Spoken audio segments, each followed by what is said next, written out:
Hey besties, welcome in. Let's wrap up our January reads. And by our, I mean mine, but feel free to put yours down in the comments so we can compare and contrast. Okay, let's get right into it. So here is my January TBR, and you can see here how much progress I actually made towards the January TBR. If you will recall, I very recently put out a video, the February TBR video. I'll link it for you up here, where I talked about making my TBRs into a 2-month TBR. So I'm like 43% of the way through the January, which is now the January/February TBR. Not bad, but I need to get a move on. So that's where we're at with that. And you can also see how many books I added on to the January reading. That is the reason why I'm only 43% of the way done. Now let's talk about the 14 books that I did happen to read. I think that was supposed to be read/finish. Rinish. Okay, well, whatever. We'll go with it. Let's talk about the 14 books that I happened to rinish in January, okay? Whenever my husband and I create new words, we always like to tag it as if we're in an academic journal. So, rinish, and I'll just say Strickland 2026. How about that? Okay. Or should I have my tag be like Read in Rome? Sabrina Reads in Rome's 2026. How about that? Anyway, let's get to the freaking books, y'all. Okay, so the first book was August Lane by Regina Black. I think we've been through this a couple of times on my channel now. I read this for my personal book club. Nobody in book club liked the book. Listen, I didn't hate the book, okay? And so in this book, we have a Black country music star who basically has traumatized her daughter. The book is actually about her daughter and her daughter's ex-boyfriend who stole a song that she wrote and is also a country music star. It's a whole freaking thing. Before we go any further in this video, let me just point out or remind you, in case you forgot, that if you want a deep dive, really talking through the ins and outs of the book, no spoilers, but heavy plot discussion of these books, you can find that in my series called Friday Night Lit, which is on my channel every other Friday night. So we're just going to kind of fly through these here, okay? So we read it for book club, and ultimately I rated it 4 stars. This book had me tired, is what I want to say. There was a lot of trauma in this book. There was a lot of drama in this book. And everybody in the book needs to go to therapy. I read a lot of books where I come away with the idea that everybody in this book needs to go to therapy. This is 100% one of them. And I'm tired after reading this, okay? I was not able to fit this to any of the prompts in hrcyed, which is the hardest reading challenge you'll ever do. We're coming up on the last little bit of hrcyed, and I'm struggling to fit books into prompts now, which is both good and bad. Good because that means I've made a lot of progress. Bad because whatever is remaining that I need to do, I'm gonna have to struggle. I really have to plan this out. But it did earn me 13 points in hrcyed, so we will take that. Okay. Then I read a graphic novel called It's Lonely at the Center of the Earth, and yikes, dude, this book was a mess. And I mean, I get it. The female main character in this book is going through depression. It's a lot, but I don't know. Let's just move on from talking about the book itself, because I had to go through it with the character and I didn't really want to do that. It is an auto bio, so I did not give it a rating because that's just it's weird to give people a rating on their life story. But for hrcyed, I was able to count this under Avatar, under the word Earth, because it has the word Earth in the title. I also counted it in the ABC challenge, which is also the I Miss hrcyed 1 challenge, under Z for the author, who is Zoe. And it earned me 5 points. Then I read An Arcane Inheritance, and the number of videos I've recorded where I've had to say the title of this book is difficult because it's hard for me to say the word inheritance. I don't know why, it just does not come out of my mouth clearly. But anyway, so I read this by Camila Cole. I wanted there to be more darkness and honestly a smidge more academia. It was interesting. I found it to be a little bit rambling, but all in all, I would say it was a good book that happened to take place on a college campus. And our girl did keep me guessing to the end, so it's fine. But I rated it 3.5 stars, so it was good. And I would love to, I don't know, I think this is a standalone, but genuinely, I would read more of this, okay? And I do have more books from this author, so don't ask me why I didn't start there with my Camila Cole journey, because I already owned that book, but this is where I started, and I'm going to go read the other one. I think It's like right behind me somewhere. I don't know. Anyway, for hrcyed, I use it as my December new release and it earned me 12 points. Then I read Wish You Were Here by Jodi Picoult. This was a library checkout, so I've already sent it back to the library.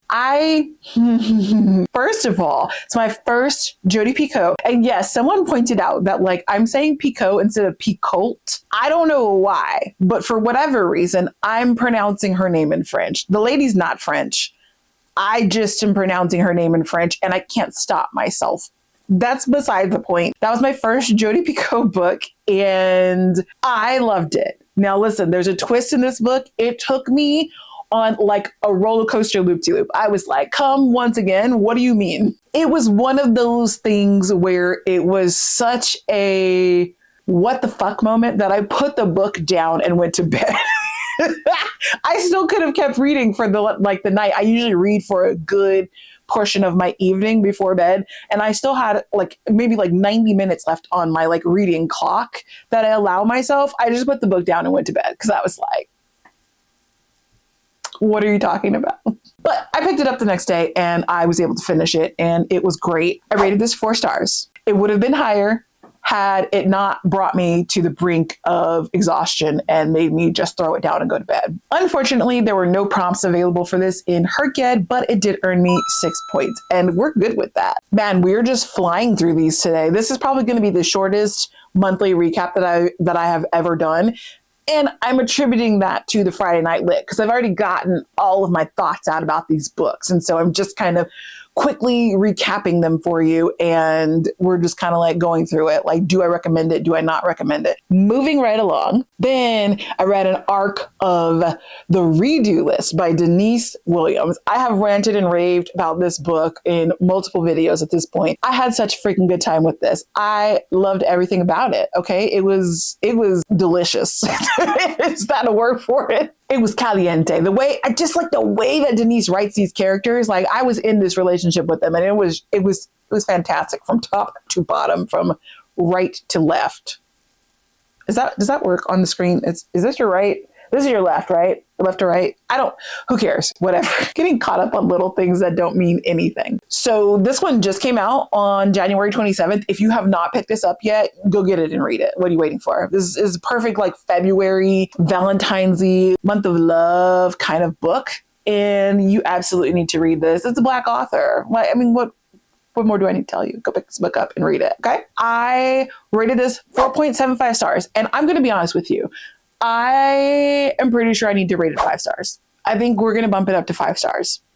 Yeah, we're going to do that. I'm going to bump that up to 5 stars because it was that freaking good. And I have no complaints. And I'm still thinking about it. And for hrcyed, I read it as my challenge yourself for January, which means I had to make a Instagram review of the book, which I did. She's up there. I also credited it as my January new release book. She earned me 18 points in hrcyed. So pop off for that. Moving right along, I then listened to Erotic Stories for Punjabi Widows, which I consistently have called Erotic Stories for Punjabi Women.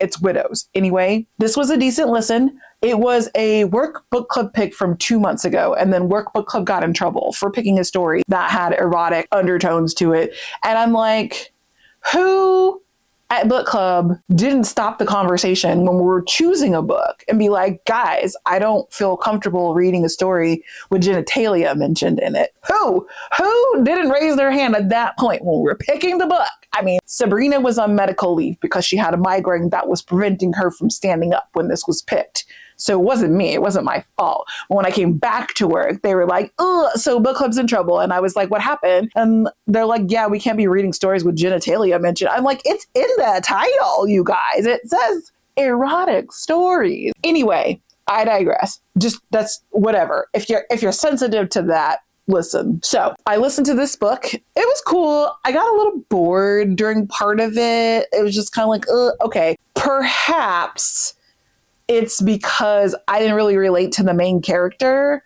I don't know. Maybe that's why. I don't think the book was boring. I was just a little bit bored. So personally for me, that's what we're talking about here, right? Personally for me, I was a little bit bored. I don't think the book itself was boring. I thought it had a good storyline and good like subplots and things like that. Just I was a tiny bit bored, but I still rated it 3 stars. So that's great. There were even some funny parts in the book, and I don't think I thought it was going to be a funny book, but it really was. It was a good amount of laughing that I was doing while listening to this book. And in hrcyed, I use it in the Even Bigger Rainbow Challenge for a purple covered book. The cover that you see right here, I put it into like one of those color identifiers, and it said it was 51% purple. For hrcyed, your book only needs to have 50% of the cover be the color that you're trying to credit it for. So we win. Could not find a second prompt to put it into, but it earned me 10 points. Then y'all, if you haven't heard me talk about this book yet, where have you even been?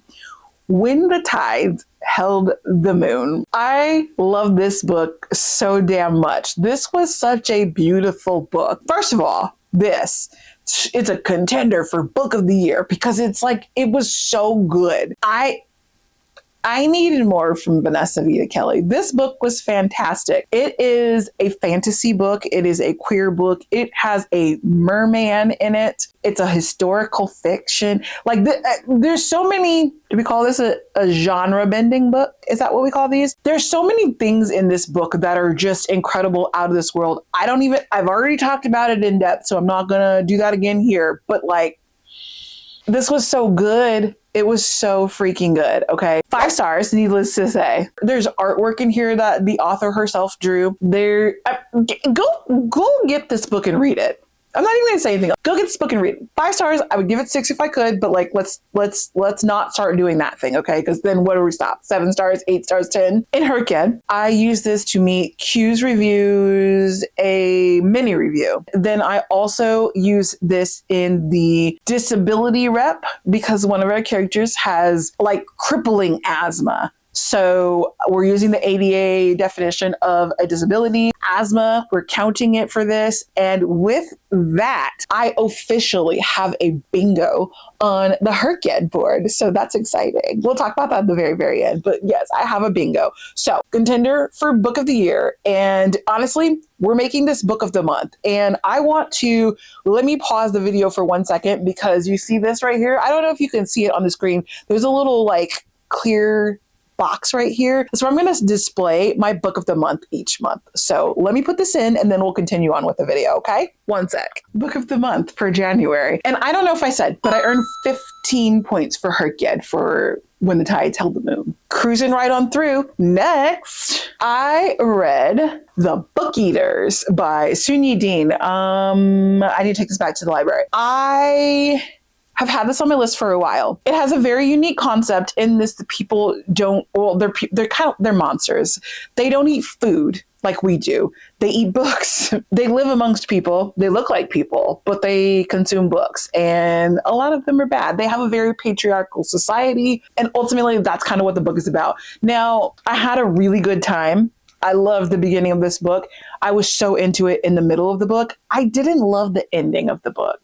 So this one was hard for me because it was so good. And honestly, it was only like the last like 7% of the book. I wouldn't even say the last 10% of the book I didn't like. It was the last like 7% of the book I did not like. I just was like, this is not, I don't want the book to end like this. It just wasn't, it didn't really live up to what I thought the rest of the book was doing. It felt like a rush job and like, here, the book is done, take it. I don't know. I ultimately ended up rating it 4 stars. And it's one of those cases where I'm like, should it be a little bit lower than that? I think it might be closer to like a 3.5, 3.75, but I don't know at the moment. Currently, it's sitting at a 4 star. I think a big issue is we're supposed to be taking down the patriarchy, but we're like somehow dependent on men. So anyway, I was not able to find any prompts for this to fit into, but it did give me 11 points in hrcyed. And I guess I'm going to stick with the 4-point rating for now, but I may go in the future and adjust that down the same way that I go in the future and adjust things up to a 5 star sometimes. So there's that. Right after that, I read Down Comes the Night by Allison Saft. This is my first Allison Saft, but I will say that there are There's at least one other book that I actually really, really, really want to read by her, and I do not own it, but I found this one at a discount bookstore. And so I was like, well, I want to read Allison Saff. I've heard that she does amazing things, so let me pick this up for a discount. So got this one at a discount bookstore, a used bookstore, I should say, on one of my trips, one of my work trips. And I pulled this up. I wasn't going to read it anytime soon, but it came up in a prompt challenge. It was like my Goodreads and then do like a random number generator. And this is the one that won. So I read this and this was good. This was a good book. I will say it was good. I had a good time. I don't have any complaints about it, but there was nothing really like stand outish about it that made it like, oh my God, that was so incredible. Like I've never seen a theme like this, or I've never seen XYZ done like this. It just didn't stand out from the pack, but it was a good book. It was solid. And I do like the way that it ended in that it's a standalone and it wrapped up very nicely. And I don't need any more from it, but it also ended in a way where it doesn't need to be a standalone. It could continue. We could continue on the adventure with our main characters and see what happens next. So I gave it 4 stars. I did not have any hrcyed prompts that I could fit it into, but she earned me 13 points. And when I started hrcyed, I didn't think I was going to use the points, but I was like, let me just track them anyway, just in case. And it has, I think I'm going to use them. I think I'm going to be using some of those points because that's the way the challenge is set up. And for me, I'm like, oh my God, like I'm not actually doing it if I don't read every single book for every single prompt. But I'm like, no, girl, the challenge is set up in such a way that you can use points to replace things or to reread or to do or to triple up or whatever. So why not allow myself to use the tools that are available to me? So I'm probably going to be using my points. Okay, so after that, I read Queen of Faces, which was an arc. The twists in this book were good. I was engaged with the political intrigue of it. I was invested in the modern, but not yet modern, not quite modern society that was depicted in it. But like the characters themselves felt well developed and fleshed out, but their like interpersonal relationships with each other just didn't really come together for me. And I felt like very disconnected from their like sort of like sense of found family. It just didn't do it. And so we get to the point where you have these like heart tugging moments with the found family aspect. And I was kind of like, meh, I don't know. Something for it just didn't click for me. And I wish that I loved this book more because it would be so pretty on my shelves. But I'm not about to buy a shelf trophy for a book that I ultimately rated 3 stars. It was just kind of mildly unsatisfying, all in all. That being said, in hrcyed, I used this in the Challenge Yourself January. No. Oh, it's going to be used in Challenge Yourself for February because it comes out in February. So I haven't posted that review yet, but I already have it like ready to go. It's going to go up. At the time that this airs, it will already be up. I am filming this video a little bit ahead of when it comes out. So the time that you're seeing this video, that should be up and this will be counted. But the time that I'm filming it, I am posting it like 3 days later. So anyway, whatever. You got what I'm saying. So Challenge Yourself for February.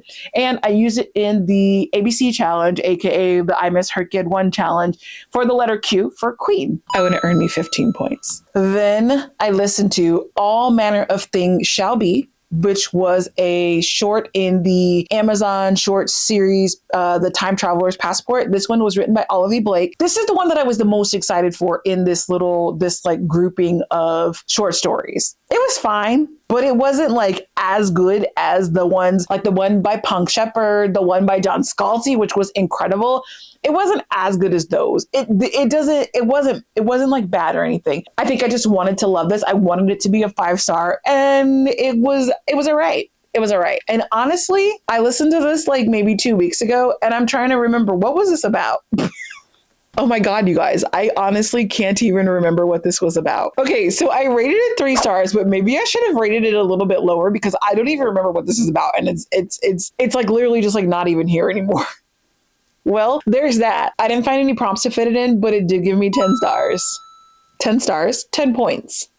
We're getting to the end. Okay, so then I read The Rachel Incident. Now, listen, I didn't have any expectations going into this book. I picked it up at the library because it is a book that I've heard some of my favorite YouTubers talking about. And I was like, well, let's give it a try. It's the library. I could just pick it up. And if I don't like it, I can just take it back. The blurb on the back didn't really give me anything about this book. It didn't really help. But I will say, I started reading this. It is a quick read. I think it took me like 3 days total. And at points of this, I kind of forgot that I was reading a fiction book, and it just felt like I was remembering that time when I was in my early 20s and me and my friends were just reckless. That is what this book is. It's a reckless 20-something-year-old living her life. And the Rachel incident itself is like not comical, but it is a little bit comical because it's like, oh, remember when you were just like young and ridiculous and you could think certain things and you could do certain things and you operated a certain way, and like, girl, no. Mm-mm. That's what this book was giving, and I liked it. I rated this one 4.5 stars. This is another one that might actually be bumped up to 5 stars, maybe, possibly.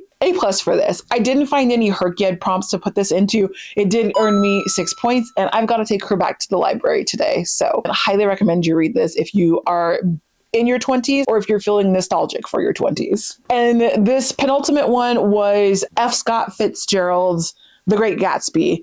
I have already read a modern retelling of this. I listened to the original so that I could get bonus points in the adaptations prompt challenge. Listen, I read this in high school. And so, you know, if you read it over 10 years ago, you can use it, you can reread it without using points. High school was more than 10 years ago. So I listened to this on audio and it was just as meh as I remember it being when I read it in high school. I was hopeful because I was like, maybe high school Serena just was like, not, I don't want to read this book. Okay. Honestly, the movie, Leonardo DiCaprio carried that shit. The movie was better. The retelling was better, even though it was basically an exact copy. Like there really wasn't anything that was changed from the original story when the retelling, which was, what the hell was that called? I'm putting it on the screen right here. This is the retelling. When this one was written, there really isn't much that's changed from the original story, except for the fact that it's cyberpunk, so it happens in the future. But like, even the retelling was better.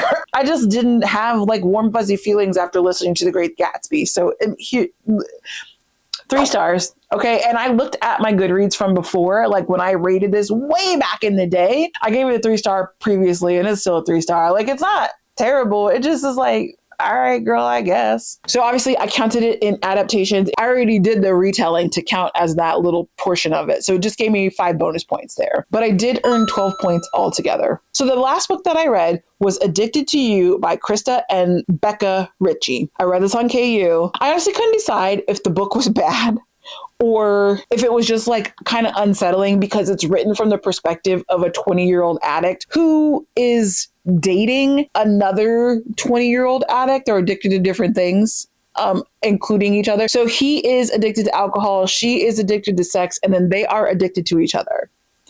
And so maybe it's just like messy, like uncomfortable because of it's written from her perspective. And like maybe that's just the way that her mind is because she's a 20-year-old addict. And on top of that, she's also like a billionaire heiress. Okay. So I can't decide. And what I ultimately landed on was rating this one 3 stars. And I want to read the next in the series to see if that sways me one way or the other. Ostensibly, there will be a character arc and she will grow as a person. And then if it is just that the first book is written from the 20-year-old addict's mind and she's then has like a growth arc and she becomes a better, different, more mature person, then the next book shouldn't give me that impression. If I read the next book and I'm still like, no, this is bad, then I'm gonna DNF the series. We will see. Anyway, this one I didn't count for any of the hrcyed prompts, but it did give me 9 points total. That is the totality of what I read in January. So I told you